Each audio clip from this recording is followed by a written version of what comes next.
In this video, I'm going to tell you how to use brain growth factors to improve your progress as a strength athlete. But before I do, please subscribe to the channel if you haven't already, like the video, and comment on the video for the sake of the algorithm.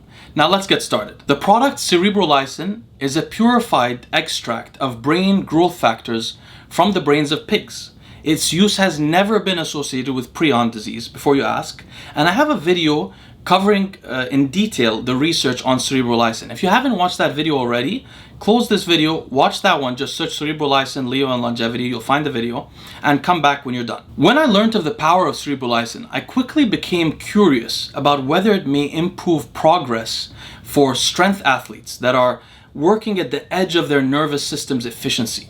I thought of this probably because of my past in amateur just powerlifting and later in competitive arm wrestling. One of the walls that we run into in training as strength athletes in some way is our nervous systems, particularly the recovery of the nervous system from extremely fatiguing training sessions and the improvement of the nervous system over time, because the nervous system becomes efficient at certain movements that we do over time.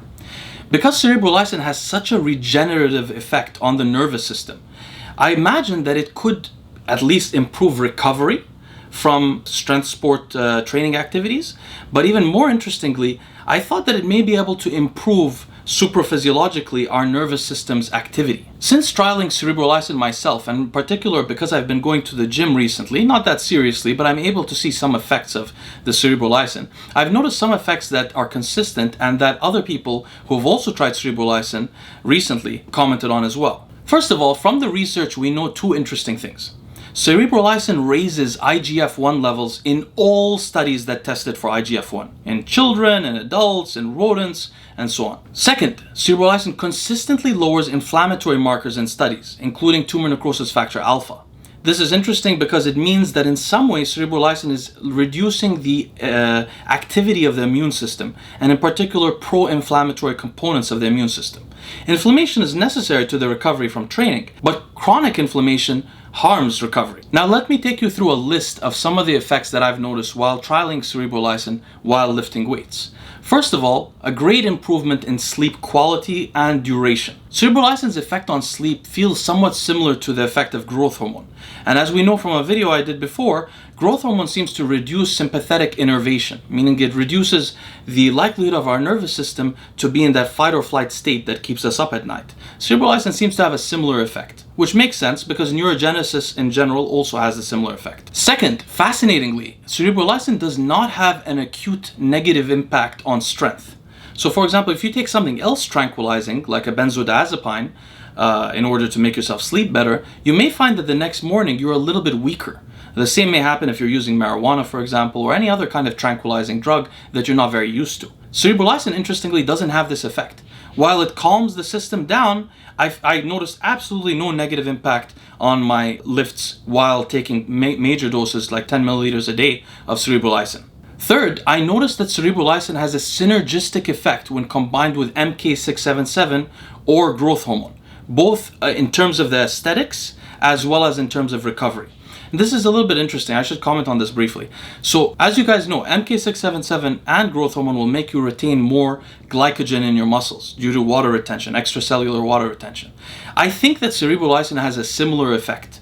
Maybe because of its increase of IGF-1, I'm not exactly sure, but it causes a little bit of a difference in the way muscle looks when you're taking 10 milliliters a day. That's for sure. The second effect is this synergistic effect when combined with growth hormone or MK677. By the way, why is MK677 interesting? When MK677 increases our natural growth hormone secretion, the kind of growth hormone secretion it causes is not inhibited by somatostatin, the natural inhibitory molecule for growth hormone synthesis.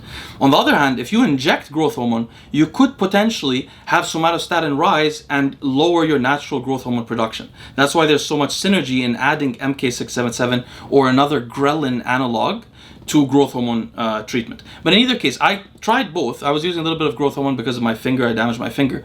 And I noticed acutely a profoundly synergistic impact of taking like 2 units of growth hormone with 10 milliliters of cerebralin. It does not feel like 15 milliliters of cerebralin. It feels like something else. So that's a very interesting note as well. Fourth, cerebralin seems to speeden the recovery from nervous system burnouts, like on max effort days of training. I've noticed this myself. I recovered a little bit faster. It's not so easy to pinpoint, but it's there. It's sort of similar to how growth hormone would make you recover a little bit faster. Almost equivalent, honestly, in terms of power, of like 4 units or 2 units of growth hormone. And because of this effect, it seems to reduce the need for back off weeks or down cycles in periodization, because the nervous system can recover much faster. This is what I noticed personally, and other people that I've spoken to who are strength athletes who have used cerebralin noticed as well. So what does this all mean? First of all, I think that cerebralin treatment may increase hyperplasia through its effect on IGF-1.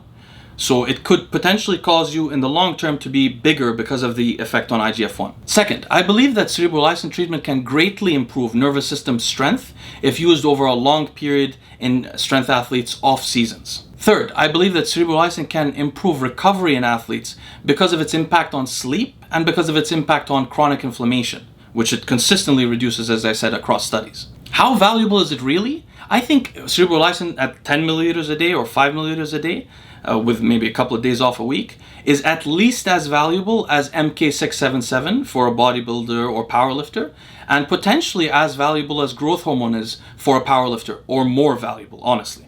But with that said, obviously the caveat is that this is a large solution that has to be injected, like 5 to 10 milliliters a day, for it to be very significant. And most people do not want to inject that much. And really, that's one of the reasons MK677, for example, is popular. And this has to be injected intramuscularly, unlike growth hormone. So the whole thing is a little bit arduous, except for the people that are very determined and want really an edge over their competitors that their competitors do not have. So that's a summary. How would I use cerebralin if I was a strength athlete? I would use at a minimum 2 milliliters twice a week, say on my heavy days. And I would do this across my off season and pull it out a couple of weeks before the competition to reduce the inhibition of sympathetic nervous activity, which will be useful for the competition. Even though it doesn't seem to acutely weaken people, I would still remove it personally. But I would use up to, honestly, 5 to 10 milliliters at least, twice a week, but up to 5 days a week.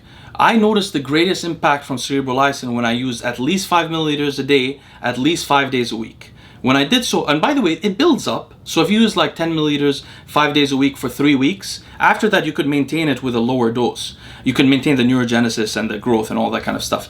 But nonetheless, we're talking about heavy doses at least twice a week, up to 5 days a week on the off season. Now, if any of you guys do use it, please come back to this page and let us know how it goes, particularly if you're a strength athlete that pays attention to your progress and use enough of it. Obviously, not just a couple of weeks of a short protocol, but like if you used it for 6 months or so, please come back to this page and let us know how it went. I'd be very curious to learn about your stories.